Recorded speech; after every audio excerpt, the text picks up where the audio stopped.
Hello, and welcome back to Seropie'sShelf. I'm your host, Seropie, and today we're going to be finishing up Crash Bandicoot 3 Warped from 1998. And let's see, Neo Cortex. Go right in there. It's immediately.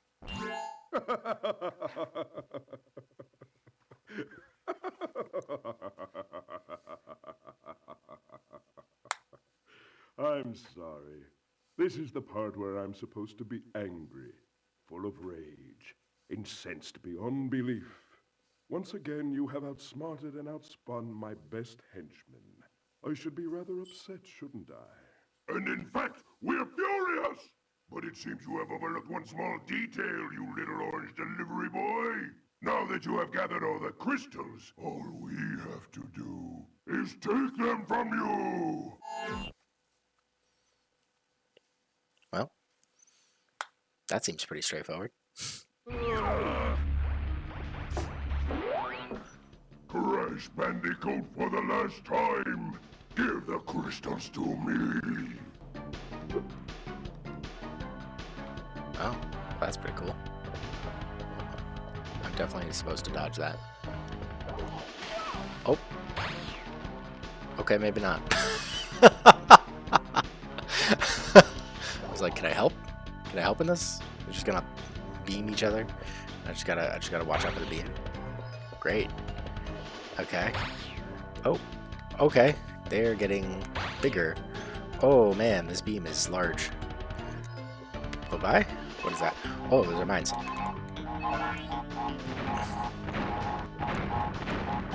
Okay, just dodge. Just dodge. That's all we're doing. There's nothing else to do. Am I supposed to do something? Oh, I was supposed to do something with the mines, wasn't I? What was I supposed to do with the mines? Not step on them, clearly.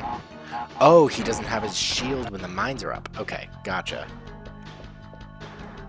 Alright, he has a shield right now, which doesn't really track. I don't know why these masks are just doing the beam lock thing that's so big in, like, fantasy, you know, Harry Potter and whatnot.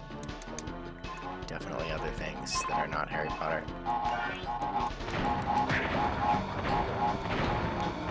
Hit him again. Oh, I can hit him again. I can actually send him into... What is this? Oh. Okay. They're just gonna presumably continue. Ooh. Okay. It's just a storm now. Ooh. You know? I feel like this is not necessarily any more difficult than any of the other bosses that I've faced.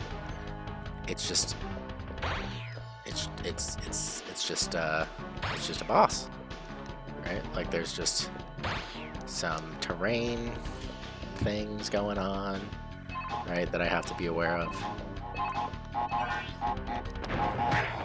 Ooh. Some terrain things going on, and meanwhile he shoots an attack at me, and like I just have to be aware of that and like be careful. And then there's the second one. There's another. The terrain changes a little bit. The terrain hazard changes a little bit. Oh god! And I gotta dodge the shot. Ah, I got a bug bite between recording the previous video and recording this one, and that really itches. And now I really want to itch it, and it's distracting me. Oh no! it's just really. Okay, he only fires 3 of those shots. Puts out 5. Okay. Hit him. Great. He's in the hole. Alright, first stage, very easy. Second stage, I need to just dodge. It's not that hard. They're gonna spin. Oh, yep, there you go. They're spinning. Oh, they're spinning. Okay, dodge that. There we go. I didn't instantly lose to the first shot, which I lost to the second shot. It's so bad. I'm not this bad. Why am I this bad right now? Oh my lord. This is not difficult. Great. Yeah, okay, that was the third one. No, that was the third one. I can count. 1, 2, 3, 4, 5. Okay, go this way. Hit him. Great. Boom. Why does that explode? You know, why is that sucking things in? Are we in space right now? Are we in space? I feel like we're in space. I think we're in space. Why are we in space? Just dodge the shot, not that hard. Dodge the shot, not that hard. Ooh, you're going straight for me. Okay, maybe I was just in the path. Do they have like a preset path or something? No. They have a preset path. Okay, I see now. They have a preset path. It's not that hard. And yet, I am not doing it well. Bye. 1, 2, 3. Now you throw your 5 mines. 1, 2, 3, 4, 5. That's terrifying. Hit him. Great. Into the hole. Right into the hole. Uka Uka goes down. Picks up Dr. Cortex. And then the two of them are going to fight. They're going to come through the middle, which means that I'm safe to go through. Alright, now they're going to come to the right side, which means that I'm safe to stay on the left. They're going to come through the middle again. 2, 4, 5. Let's go this way. Oh! Okay, I missed. Okay, they're going to go 2, 3. I'm going to go to the right. I'm going to stay over here. You're going to throw mines at me.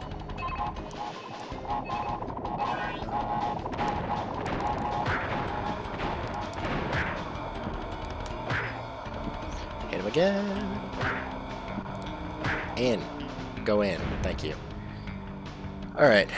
Great. First time I see the third. Completely figured out the first two. It's not that hard. And yet. What? Whoa. You're gonna center on me? You're gonna center on me. Great. So I have to dodge a lot of things at the same time. Nope.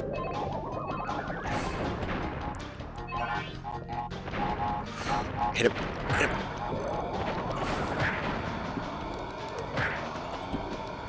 Okay. Great. Yay. What is this? To run faster. Great. To run faster. Did I not just beat the game? I mean, I guess it's for the time trials. It's for 100%ing everything. I get you. Defeated again! This is not fair!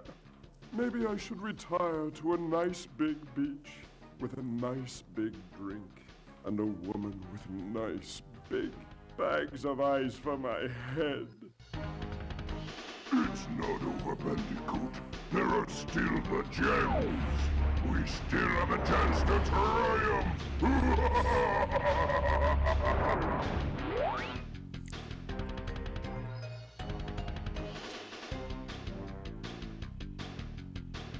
All right.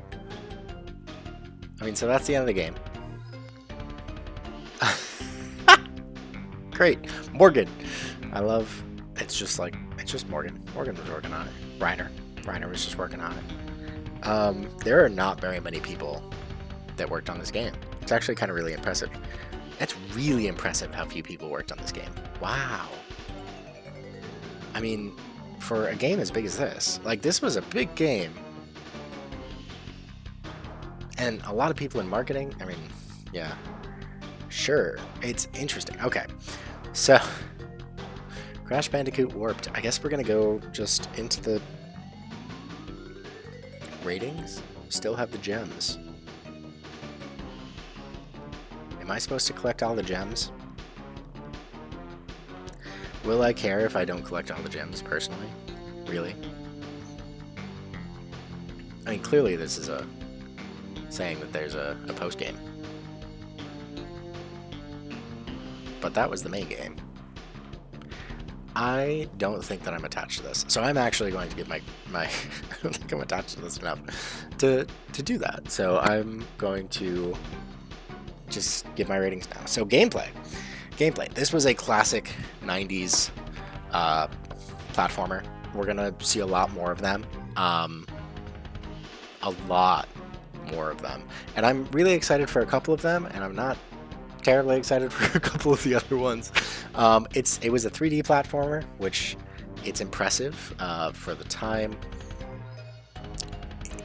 The controls are delayed, genuinely. The issues that I had, and this may or may not have actually been an issue with the Aku what's the name of it? Instead of Uka Uka. Gotcha. Yeah, 1998. Naughty Dog. I forget, it's Naughty Dog, which is crazy. This is Universal Interactive. This is one of Naughty Dog's earlier games, I guess. 90s games. Let's see if there's anything after the credits. I don't know. Nope, that's it. All right. So, yeah, so truly gameplay. Yeah, I mean, yeah, okay. So, classic 90s platformer, starting to get into 3D as opposed to just being 2D, you know, top down or left to right, you know, side scrolling. It is fine. Like, is it revolutionary for the time? No. I don't think so. Yes, this is the first game that I played that's really like this, but I played Frogger, and like Frogger 1 was like, the distance between this and Frogger 1 is not that big, and that's what I'm comparing it to stuff that I've done previously. It's fine. It's not exciting. It's not bad, and it's a tried and tested formula that is going to continue to show up. Just because it's one of the earlier instances of this particular formula, I'm going to give it a slightly higher grade than I think that it actually really deserves, because it's so early for the PlayStation. So I am going to give this a 6, which is not high, but I really think that this is fine. It's mediocre. It's fun enough. Did I find myself thinking about going back to playing this game? Yes, I did. Like, even, you know, right now. But then there are other games that I've thought of that have very similar kind of movement styles, and it does kind of lay the groundwork, or it doesn't. This game doesn't lay the groundwork. There have been previous Crash Bandicoots that did very similar things. We still haven't gotten to Spyro. Which this coming before Spyro is actually enough to make me think that maybe this should be a little bit higher. But Spyro, I think, came out around the same time. In fact, in the and I know I mentioned this before, but in the game cover for this game was an advertisement for Spyro Ripto's Rage, which is, I don't know that it's the next game that I'm going to be playing, but it is going to be very, very soon. And it is a game that I adore, and I have absolutely done. I've played a lot in my life. In fact, I replayed through it fairly recently, but didn't record it because it wasn't in order. And I really adore that game. This game is fine. I'm gonna give it a 6. It's good. There are other things that I think are more fun, and that I would rather play, honestly. So, difficulty. Was it getting progressively harder throughout the game? Yeah, absolutely. Until you gave me a gun. Why did you give me a gun? Why did I need a gun? like once I got a gun, it was just kind of like figuring out the mechanics. Were there points at which I started to get kind of frustrated because the mechanics started to be kind of ridiculous? A little bit. I really, honestly, only spent 2 days playing this game, and it wasn't because of the difficulty. Like, when I got to the difficult part was in the second day of playing this game. You know, I had the previous recording session where eventually that stopped because my game crashed, and then I cleaned the disk, and then things went much better because I hadn't played it, so the disk was dirty. Anyway, not difficult. I hit the difficult part in the second day of recording, and I was able to just power through. I didn't have to go to sleep. Sometimes you go to sleep and you are able to play the game better. And like really, what I think of as a difficult game is something where it takes that overnight work, not just to figure out the base mechanics, but then to figure out mechanics on top of that, to figure out strategies on top of that. And we'll get to some games where it doesn't matter if I play them for 2 days or 5 weeks, it's going to be incredibly difficult. But that that's not for a little while yet. So difficulty, I'm going to give this a 3. Not hard. Not easy. There are some very frustrating portions, and there were some points at which I did start raging a little bit, but it wasn't terrible. I didn't have to go to bed. Design. I think this is really interesting in terms of design because it takes some really strong personality. It has a really strong personality, and it gets some really good bases for this strong personality, and then it starts to reuse them. You have certain levels where the themes just start to get used over and over. We have 2 or 3 themes that are 2 or 3 levels where the same theme is used. It's not that it's the same level from a level design standpoint, but it's the same level from a inspiration standpoint. It's not 25 or I guess 30 distinct levels. It's maybe 12 distinct levels, and then some of them are repeated and some of them aren't. And some of them are repeated multiple times. So from a design, sound design, I think the sound design is pretty good. It's fun, it's obvious like what's going on visually, like you have distinctions, gameplay, like game design wise, like it's a platformer. Did it introduce some interesting things? It did introduce some interesting things. It gave me a gun. It's good. I do think it is good. And I think there's a reason why Crash Bandicoot had 3 games back in the 90s. And I do think that the reason is the design. I am going to go with an 8 out of 10 because while it's not my cup of tea, it's not my favorite thing, it's undeniably good. So 8 out of 10. Replayability. Do I want to replay these? Yeah, actually. In between play sessions, there were parts of me that I was like, man, I kind of wish I could go back and try those things again. Not the levels of Coco on the jet ski, but there were a decent number of the Crash levels, a decent number of the Coco levels where I was like, man, I really wish I could play that again. And the levels of Coco had the worst levels and the best levels. That's not true.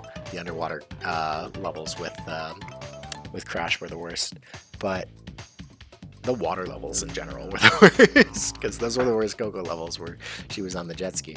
But the ones where Coco was riding the tiger, while it was frustrating because I couldn't go back if I missed a box, it was so much fun, and it's something that I absolutely would go back and replay. Would I replay this game again? Yeah. Do I think I will? Probably not, but I might. It's not impossible, especially if I'm able to save right now and it actually works, which is not an impossibility, but something I'm going to do while I'm talking into the void anyway. So, replayability, I'm going to give this a 4. And then lastly, nostalgia. Now, genuinely, nostalgia for this game is not super high, except for the level of Coco on the Great Wall. That one level. And also, there are certain sounds, there are certain images that are timeless to me, that stick into my memory really strongly. The TNT going off sound, the beeps as it counts down, the you've gained a crystal sound, that's one that is going to forever stick with me. Coco riding on the tiger on the Great Wall is something that is the thing I was looking forward to in this game. And it was fun. It was the most fun levels out of all of the levels, in my opinion. And it did not disappoint. Nostalgia, I'm surprising to myself, going to give this a 7 out of 10. I'm going to give it a 7 out of 10. Yeah, so those are my scores. This was a fun game. I had a very good time with this. I have a good time with all of my games, but I had a very good time with this game. And I'm very excited for now that we're starting to get into games that were not like before my time. You know, I was a year old when this game came out, probably somewhere around there. I don't know. But I'm very excited to start to get to some of the more quote-unquote modern games. These are still old games. These are still, from the last century, but whatever. So that is Crash Bandicoot Warped, and I'm going to be putting that right back up on my shelf.